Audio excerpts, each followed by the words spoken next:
ကိုကြီးကားအကြောင်းရှင်းပြမယ်ဒီအတန်ကိုသိလားကားအရှိန်တက်တိုင်း engine ခန်းထဲက v ဓာတ်ဆီနေလေအတန်ကျဲလေ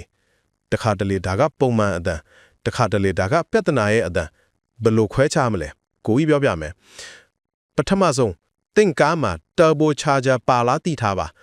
turbo ဆိုတာ exhaust အငွေ့နဲ့တာဘိုင်ဘီကိုလဲစေပြီး engine ထဲကိုလေအပိုတွန်းပေးတဲ့ဆက်ပါဒါက engine ကိုအားပိုကောင်းစေတယ်turbo ပါတဲ့ကားတွေမှာ V အတန်ကပုံမှန်ပါ turbo spool လို့ခေါ်တယ်ဒါပေမဲ့အတန်တိတ်ကျဲရင်သို့မဟုတ်အတန်ပြိုးစုံထွက်ရင်တော့ပြဿနာရှိနေပြီဘယ်လိုခွဲခြားမလဲအတန်၃မျိုးအတန်အမျိုးအစား၁ညံတာတဲ့ V ပုံမှန် turbo spool အရှိန်တက်လိုက်တာနဲ့ညံတာစွာ V မီတယ်ဓာတ်ဆီလွှတ်လိုက်ရင် tush လို့ blow off valve အတန်ထွက်တယ်တချို့ကဒါပုံမှန်ပါစိတ်မပူပါနဲ့အတန်အမျိုးအစား၂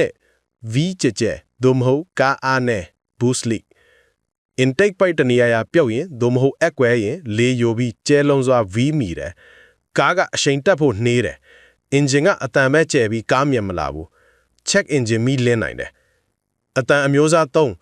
V ကြဲကြဲသို့မဟုတ်အဖြူအပြာမီကို turbo bearing ပြတ် turbo အတွင်းက bearing ပြတ်ရင်အရန်ကျဲတဲ့ V မီတယ် exhaust ကအဖြူသို့မဟုတ်အပြာမီကိုထွက်တယ်စီလောင်ကျွမ်းနေတယ် engine စီပို့ကုန်တယ်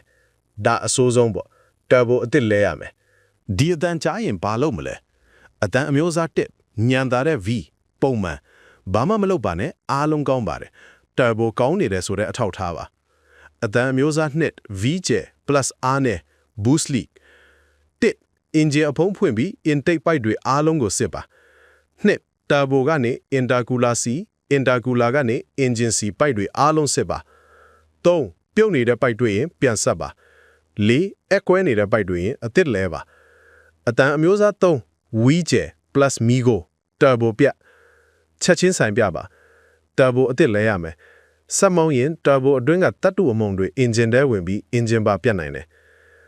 ဈေးသက်သာဆုံးနီး cheap way turbo ကောင်းအောင်ထားနီး engine C ကို 9000 km တစ်ကြိမ်ပုံမှန်လဲပါ turbo က C ကိုအရန်လိုရတယ်အရေးသွေးကောင်းတဲ့ C 3ပါengine ပိတ်ခါနီး30စက္ကန့်1မိနစ်လောက်အေးခံပါ turbo အတွင်း C မကြောက် boost leak ရှာနီး DIY